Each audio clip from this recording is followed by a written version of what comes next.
Bonjour à tous, j'espère que vous allez excellemment bien et aujourd'hui on débriefe la dernière étape de Paris-Nice. Et oui, c'est arrivé à La Colmiane, demain il n'y aura pas d'étape pour cause de coronavirus et on va avoir une petite pause au niveau du cyclisme pendant une bonne quinzaine de jours. Et voire plus, certainement plus, parce que au niveau du coronavirus, faut pas utiliser de présent, de l'indicatif, mais ça semble quand même mal embarqué pour qu'on ait le Tour des Flandres et Paris-Roubaix mi-avril, voire même les classiques ardennaises, vu au rythme où ça va du côté de ce virus. Faudra pas. Enfin, là, donc, c'est la dernière étape. Donc, je vous fais un débrief de cette dernière étape, mais je ferai également une vidéo.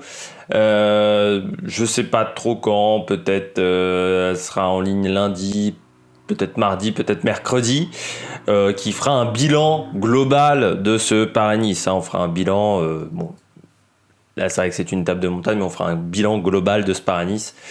On verra qui a bien performé pendant tout le Paris-Nice et qui a été en grande difficulté pendant tout ce Paris-Nice. Là, on va faire un débrief de cette étape. Numéro 7, étape numéro 7 que j'ai pas trouvé incroyable. Donc je pense que la vidéo sera plus courte que les autres. Pour une raison simple, il n'y a pas eu vraiment de grosse attaque aujourd'hui. Il n'y a pas eu de manœuvre. On a tenté quelque chose de loin, enfin de très loin. Ouais, non, en même temps, je regardais le biathlon. Je peux vous dire, j'ai été plus happé par le biathlon que par la montée de la Colmiane. C'est peut-être moi, mais j'ai pas trouvé l'étape exceptionnelle. Peut-être parce qu'il y a certains leaders qui ont eu un petit manque d'ambition. Certains coureurs ont eu un manque de jambes, tout simplement. Mais je suis pas sûr que tout le monde n'avait pas les moyens d'attaquer dans le groupe des leaders. Donc ce qui fait qu'on a un Sharman qui remporte ce Paris-Nice, qui dira merci par exemple à Thibaut Pinot. Le leader a vacillé, mais il a réussi à s'en sortir. Et puis et heureusement qu'il y a eu aussi des équipes qui ont roulé à la place de Labora, parce que si on l'avait laissé se débrouiller seul, Lafilippe aurait pu gagner également le maillot jaune, même s'il n'était pas dans un grand jour. Alors, ce qui s'est passé aujourd'hui, étape où l'échappée a mis beaucoup de temps avant de sortir. Et puis on a eu une belle échappée. Au bout d'une bonne vingtaine de kilomètres, c'est sorti. Il y a un groupe de comptes qui a tenté avec Bardet, mais qui n'est jamais revenu sur le groupe d'échappée, donc qui a été avalé par le peloton. On a eu donc Alaphilippe, De Rent, Paré-Peintre, Aidé, Bettiol et Pérez. Aidé, bien entendu, pour le maillot à poids, qui l'a conforté et il est assuré de l'avoir. De toute façon, vu que c'est la dernière étape, c'est normal qu'il est assuré de l'avoir. Et puis c'est une échappée où on sentait qu'il y avait des idées un peu différentes chez certains coureurs. Par exemple, Bettiol, c'était pour servir de relais à Higuita. Un peu pareil pour Paré-Peintre. C'était, je pense, pas celui qui était prévu du côté d'AG2R. Pérez, roulait pour Nicolas Aidé, mais en fait, assez vite, on s'est retrouvé avec De Rent à Alaphilippe seul. Et avec Aidé passer des relais. Par contre, on avait par exemple Bettiol et Paré-Peintre qui servaient un petit peu de porte-bagages.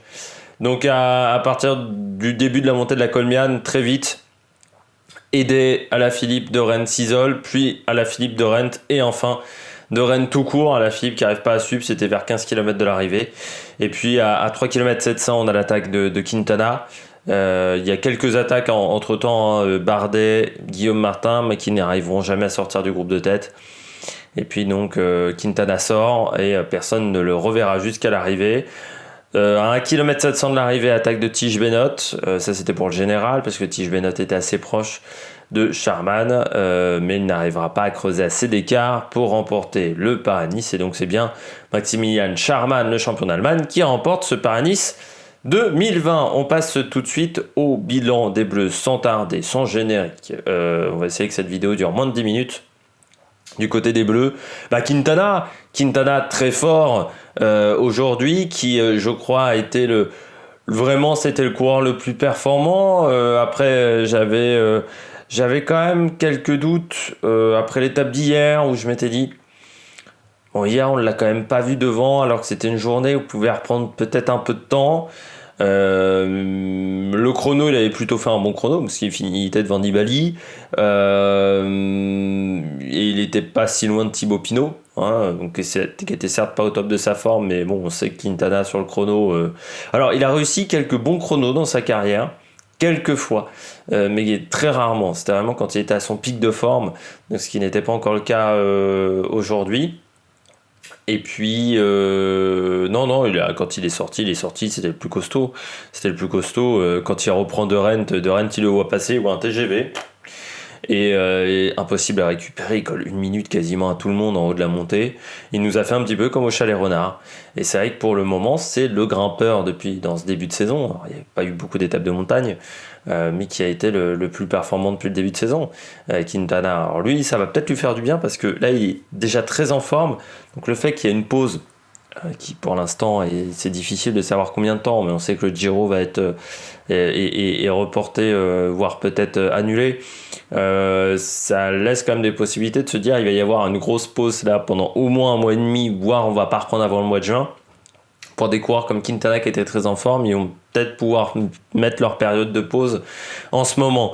Deuxième bleu au top, c'est Thibaut Pinot.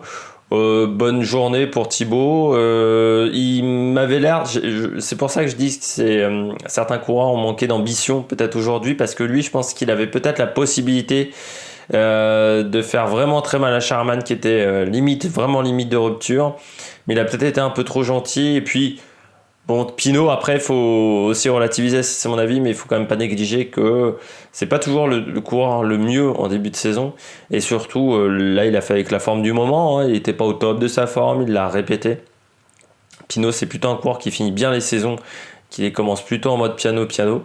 Et là, ça a été un peu le cas, mais il a fait un bon Paris-Nice, hein, globalement, mais sur cette étape numéro 7, il a été bon. Du côté des Bleus, surtout qu'on peut pas dire que tous les Bleus ont été sensationnels aujourd'hui. Donc voilà, Pinot il fait l'étape qu'il fallait faire, il a tenté de lâcher des gens, bon il lâche personne, mais il prend les bonifs en haut. Derrière Tige Bennett, voilà, il prend la 3e place, donc devant Higuita, c'est-à-dire qu'il a bien sprinté, donc ça veut dire qu'il avait encore un peu de réserve, donc c'est pour ça que je me dis peut-être un peu dommage à un moment. Il a aussi roulé à un moment où je pense qu'il fallait laisser Sharman faire la course, parce que tant qu'il avait Sharman dans le porte-bagages, lui il pouvait pas gagner Paradis, donc il fallait laisser se débrouiller Sharman, quitte à ce que ça soit un autre coureur qui s'impose, mais il fallait le laisser se débrouiller seul, Sharman, au bout d'un moment, ou sortir et réussir à faire la différence. Donc voilà, ça c'est un peu dommagé en termes de stratégie, mais il a quand même fait un très très bon Paris-Nice. Et puis en flop, Alaphilippe, aujourd'hui il est parti dans l'échappée, ce qui montre bien qu'il n'a pas des bonnes jambes depuis le début de ce Paris-Nice. Il n'a pas réussi à suivre Thomas de Rent. Certes, Thomas de Rent est un très bon coureur, mais je pense qu'un Alaphilippe en temps normal a les moyens de suivre Thomas de Rent. Donc voilà, un peu déçu par Alaphilippe sur cette étape. J'ai pas senti un gain de forme, j'ai pas senti un gain de performance au fur et à mesure de ce Paris-Nice, contrairement à un Pinot, contrairement à un Quintana. On a senti qu'au fur et à mesure des jours, ils étaient vraiment de mieux en mieux. Alaphilippe, j'ai pas eu cette impression-là. J'ai pas eu l'impression qu'il avait des jambes exceptionnelles, alors que le premier jour, c'était plutôt très bien lors à Versailles. Et là, aujourd'hui, c'était un peu compliqué. Mais voilà, Alaphilippe, il a pas fait une bonne étape. Quand tu n'arrives pas à suivre de Rent, il finit à un quart d'heure, il finit 14e. Pas un quart d'heure, à 9 minutes 45, je crois, aujourd'hui. Donc, bon, ça montre les qualités du moment de Alaphilippe. Un petit peu déçu par le français qu'on attendait beaucoup sur ce Paris-Nice, et qui, au final, n'a pas montré toute l'étendue de son talent. Et puis, du côté des étrangers, Tige Bennett, il a tenté 1 km 700 de l'arrivée. Bon, il a pris des bonifications. Ça s'est pas joué à grand chose, ça doit se jouer encore à 10 secondes près, ce Paris-Nice. Mais voilà, il en a manqué un petit peu, c'est dommage. Après, on connaît Tige Bennett. Mais ça aide un coureur qu'on pensait qui marchait que sur les classiques. On voit que sur un tour d'une semaine, alors certes pas avec tous les grands leaders aussi, hein, il faut le rappeler, il a la capacité d'être performant pendant une semaine de course.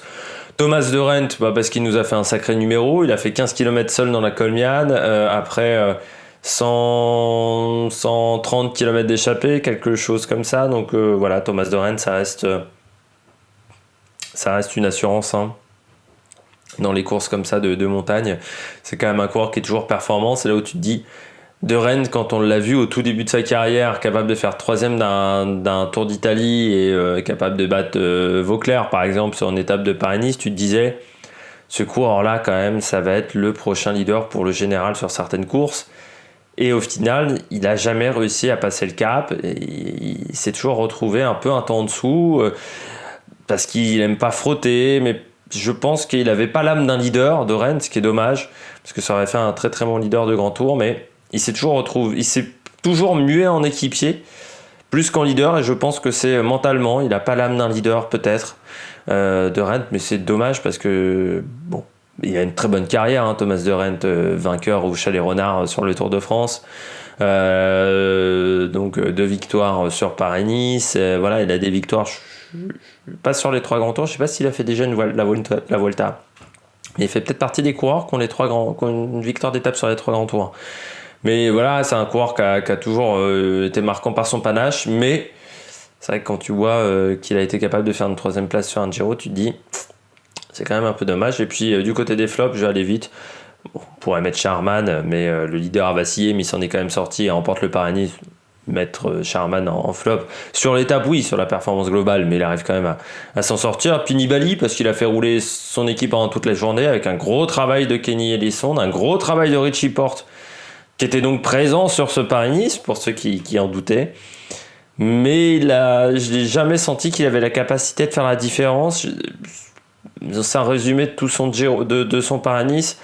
Il n'a jamais été en capacité d'être excellent, de faire la différence, et c'est encore le cas sur cette étape-là, et c'est dommage de faire rouler autant son équipe quand derrière, on n'arrive pas à assumer son statut de leader, et je trouve qu'aujourd'hui, au niveau de sa forme physique, il n'a pas réussi à assumer son statut de leader, et c'est pour ça que je trouve ça un peu dommage.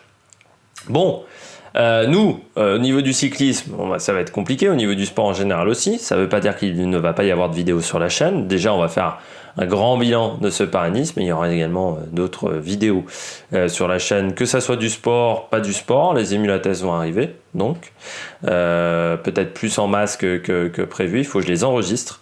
Voilà, ils sont écrits, tout est écrit, les notes sont prises, les jeux ont été joués, mais voilà. Il y a encore un peu de travail de ce côté-là.